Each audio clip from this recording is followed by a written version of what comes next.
Episode की starting होती है तले से। हमें स्टार्टिंग में तले को दिखाया जाता है, वो किसी पब में होता है, पार्टी कर रहा होता है, उसके साथ में कुछ लड़कियां होती हैं। अब जैसे ही ये तले खड़ा होकर डांस करने जाता है ना, तो इसके साथ में जो लड़की रोमांस कर रही थी अभी इसके साथ में जो चिपक रही थी, वो इसकी ड्रिंक में कुछ मिला देती है, ठीक है।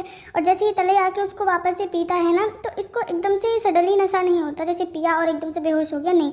ये लड़की के साथ में अगेन चिपक रहा होता है कि प्राइवेट प्लेस पर जाके किसी कोने में, तब जाके इसको नशा होता है इस मतलब जो भी इसने पिया था इस ड्रिंक में, और ये गिर जाता है नीचे। तभी इसके पास में कोई आदमी आता है और ये बंदा मेरे को बार बार टोंग किया जैसा लगता है। इसका फेस हमें क्लियरली नहीं दिखाया जाता। तो अब तले के साथ में क्या हुआ हमें कुछ पता नहीं है।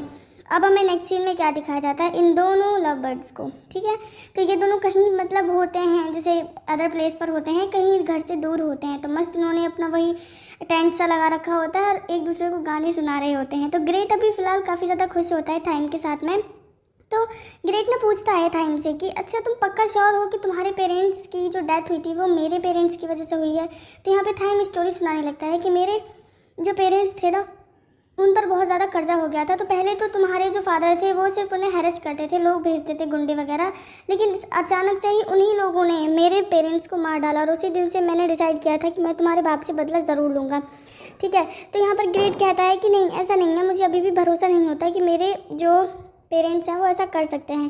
तो थाइम कहता है अगर तुम्हें यकीन नहीं है तो इसमें मेरी कोई प्रॉब्लम नहीं, मुझे मतलब मेरी गलती नहीं है, लेकिन अगर मैंने सोच लिया मैं बदला लूँगा तो मैं ज़रूर लूँगा। अब बात आती है कि थाइम नन से कब मिला था।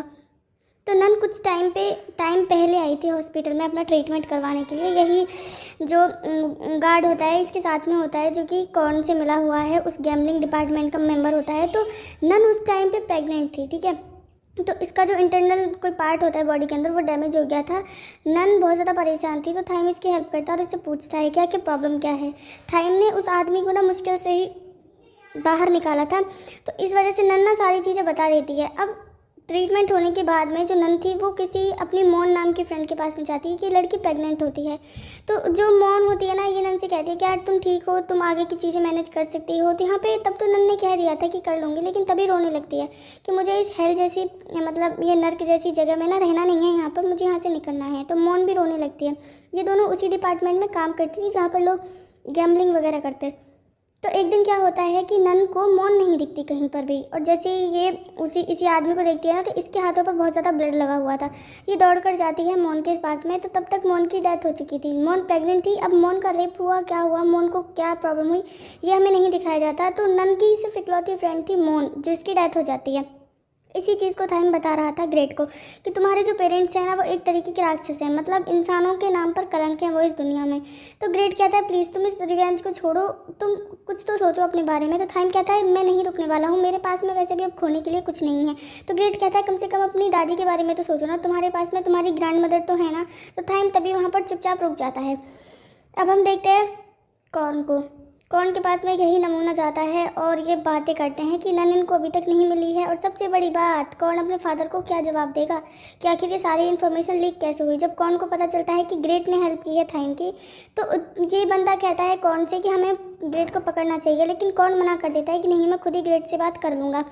अब हमें कॉर्न के फादर को दिखाया जाता है, ये जो बूढ़ा आदमी है ना, मतलब इसने हद कर रखी है भाई, इतना कितना पैसा चाहिए इसको, और बहाना देखो अपने बच्चों को पालने के लिए इतना पैसा कमा रहा है ये, ऐसा कितने कंफर्ट में रहेंगे इसके बच्चे।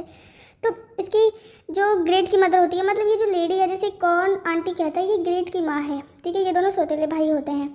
अब इसके बाद में क्या होता है कि जो ग्रेट होता है ना, वो थाइम को ड्रॉप कर देता है उसके घर पे और कहता है कि मैं भी तुम्हारी हेल्प करूंगा, मतलब ये राज़ी हो गया है इसकी हेल्प करने के लिए। अब थाइम यहाँ पे किस करता है और अपने हॉस्पिटल जाता है, घर नहीं हॉस्पिटल में जाता है। तो जब ये जा रहा होता है ना, तो इसको ऐसा फील होता है कि पीछे से कोई है जो इसका पीछा कर रहा है, इस पर नज़र रख रहा है। लेकिन सामने से डैन आता है, इसका जो फ्रेंड होता है डॉक्टर। ये कहता है कि कहाँ पर थे तुम, और ये बंदा कौन था जिसने अभी भी तुम्हें कार में ड्रॉप किया है, ये कौन लगता है तुम्हारा। तो थाइम कहता है तुम अपने काम से काम रखो ना, तुम क्यों दूसरों के बिजनेस में टांग अड़ाते हो। तो डैन कहता है बता दो आराम से, वरना मैं खुद से पता लगा लूँगा। तो थाइम परेशान होता है थोड़ा, वो कहता है तुम जाओ यहाँ से। अब हमें इसी मास्क वाले बंदे को दिखाया जाता है जो कि थाइम पर नज़र रखे हुए था। अब ग्रेट को देखते हैं हम। ग्रेट ना अपनी कार तक जा रहा था, तभी वहाँ पे कॉर्न आता है। और वो कहता है कि मुझे तुमसे बात करनी है, आखिर तुम उस बंदे की क्यों मदद कर रहे हो, मुझे इसका नाम बता दो। तो ग्रेट कहता है तुम्हें शर्म नहीं आती है ये कहते हुए, आखिर तुमने मुझे कभी क्यों नहीं बताया कि हमारा कोई गैम्बलिंग का डिपार्टमेंट भी है जिससे तुम इतना सारा पैसा अर्न करते हो। तो कौन कहता है क्योंकि वो ज़रूरी नहीं था, अभी तुम्हारा कॉलेज भी कंप्लीट नहीं हुआ है, जब तुम काम हमारे साथ में करते तो तुम्हें सारी इन्फॉर्मेशन दे देते। तो ग्रेट कहता है मैं इस घटिया काम में तुम्हारी कभी भी हेल्प नहीं करूँगा। तो कौन कहता है ठीक है, अगर तुम्हें नहीं करना है तो कम से कम मुझे करने दो और मुझे उस बंदे का नाम बता दो, अगर नन मिल जाएगी तो हमारी सारी रेपुटेशन बच जाएगी। तो यहाँ पर जब ग्रेट मना करता है ना, तो कौन कहता है मुझे मजबूरन फादर को सब कुछ बताना पड़ेगा, तुम्हारे बाप को। तो कौन कहता है, ग्रेट कहता है कौन से, कि मुझे उम्मीद है तुम मुझे तो हर्ट नहीं करोगे, मुझे किसी भी तरीके का कोई नुकसान नहीं पहुँचाना चाहोगे। तो यहाँ पर कौन चुप हो जाता है। अब हम देखते हैं थाइम को। जब वो नाइट में अपने घर पर पहुँचता है तो ग्रेट का बाप पहले से ही थाइम के घर पर होता है और वो थाइम को पहचान लेता है। मतलब थाइम की दादी भी लाइक मैं तो अब मरी और अब मरी, मेरी तो हाँ भी जान निकल जाएगी। अब जो ग्रेट का फादर होता है ना, वो कहता है कि लास्ट टाइम मैंने तुम्हें जब देखा था ना थाइम, तुम एकदम बच्चे थे, अभी तो तुम काफ़ी ज़्यादा बड़े हो गए हो, अभी यहाँ पर बैठो और हम आराम से सारी बातें करते हैं। तो ये कहता है कि देखो तुम जितनी भी इन्फॉर्मेशन है ना तुम्हारे पास में, तुम उन्हें अपने पास ही रखो और इसके बदले तुम्हें जो कीमत चाहिए तुम ले लो। तो यहाँ पर थाइम मना करता है कि मुझे तुम्हारे पैसों की कोई भी भूख नहीं है। अब यहाँ पर कहता है कि तुम कोई नंबर बताओ मुझे, तुम्हें कितने पैसे चाहिए। तो ये ना खुद से ही इसको बहुत सारे पैसे दे के चला जाता है। अब ये दोनों दादी पोते बैठे होते हैं। दादी को देख के मुझे एक बार ऐसा लगा था कि बैठे बैठे इस बुढ़िया का दम निकल गया, लेकिन नहीं, दादी जिंदा होती हैं, हाथ रखती हैं थाइम के हाथ पर और इसको कंफर्ट करती हैं कि सब कुछ ठीक हो जाएगा। अब नेक्स्ट डे थाइम जाता है नन के पास में, तो नन से पूछता है कि वो जितनी भी इन्फॉर्मेशन थी, मतलब उस गैम्बलिंग डिपार्टमेंट के अगेंस्ट जितने भी एविडेंस थे वो तुम्हारे पास हैं। तो नन कहती है हाँ मैं उनको लीक करने वाली हूँ। तो थाइम मना करता है कि तुम उन्हें अभी डिलीट कर दो, अभी उन्हें लीक मत करना। तो इतना बोल कर थाइम वहाँ से चला जाता है।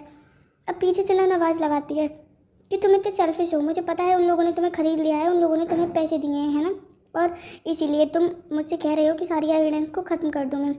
लेकिन थाइम ये बात सुन के चला जाता है।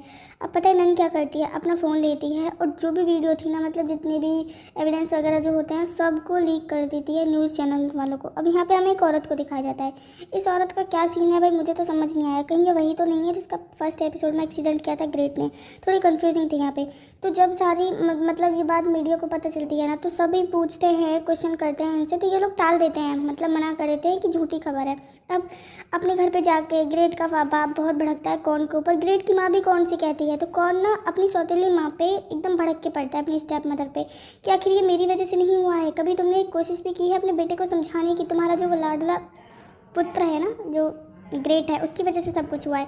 तो इस बात पे पापा जी को आता है गुस्सा और कौन के गाल पे लगता है खींच के। तो इसके बाद ना कौन एकदम से गुस्से में चला जाता है अपने रूम में और बहुत ज़्यादा परेशान होता है। अब इसके पास भी यही लड़की आती है, यार इसका नाम भी मुझे नहीं पता है गाइस, मुझे नाम कम याद रहते हैं सच में। तो ये लड़की आके कहती है कि देखो तुम्हारे फादर की बहुत ज़्यादा दूर दूर तक पहुँच है, बहुत पावर है उनके पास में, सब कुछ ठीक हो जाएगा। तो ये लड़की अपने साथ में डायरेक्टली बताऊँ तो ये कहती है कि मैं भी हेल्प करूँगी तुम मेरे साथ अगर नाइट स्पेंड करते हो। तो पहले मना करता है कौन और वहाँ से जाने लगता है।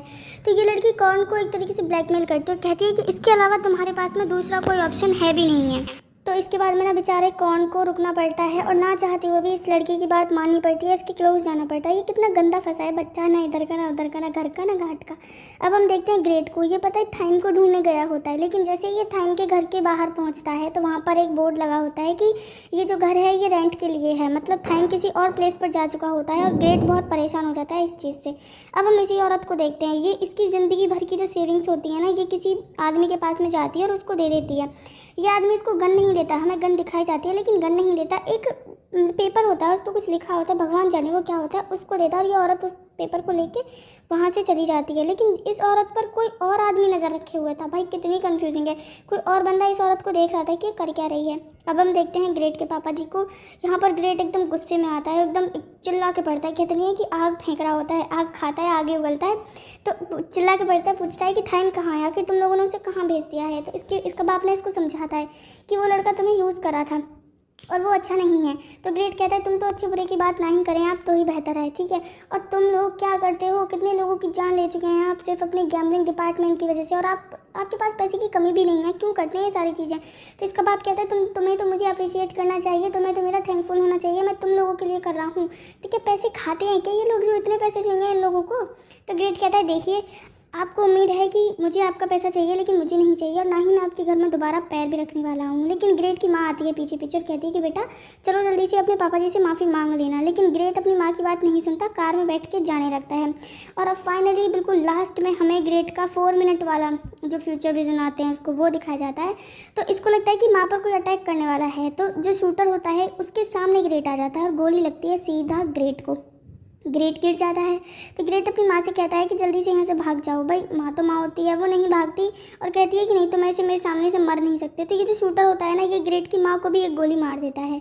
अब ग्रेट अपनी आंखों के सामने अपनी माँ को मरता हुआ देखता है। माँ तो मर जाती है लेकिन ग्रेट को अभी भी होश आ रहा होता है, वो जिंदा होता है। तो इसको जल्दी से हॉस्पिटल ले जाते हैं। अब हम देखते हैं थैंक को, ये अपनी ग्रैंड मदर के साथ में होता है, पता नहीं किसी अदर प्लेस पर शिफ्ट हो गया होता है ये। तो इसके पास में डैन की कॉल आती है और वो कहता है कि वो जो लड़का था जिसके साथ आजकल तुम घूम रहे थे उसकी कंडीशन बहुत क्रिटिकल है और वो हमारे ही हॉस्पिटल में एडमिट है, अगर तुम हो कहाँ पर। तो थाइम ये बात सुन के जल्दी से दौड़ता हुआ जाता है।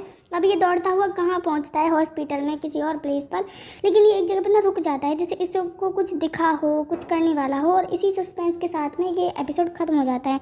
तो उम्मीद है तुम लोगों को एपिसोड पसंद आया होगा। मुझे तो पसंद आता है क्योंकि सस्पेंस होता है इस एपिसोड में। और बाकी जो जो जापानीज़ और चाइनीज़ सीरीज़ है ना, उनका तो मुझे कुछ पता ही नहीं चलता उनमें होता क्या रहता है। कोई बात नहीं, अब हम आगे नेक्स्ट एपिसोड में देखते हैं।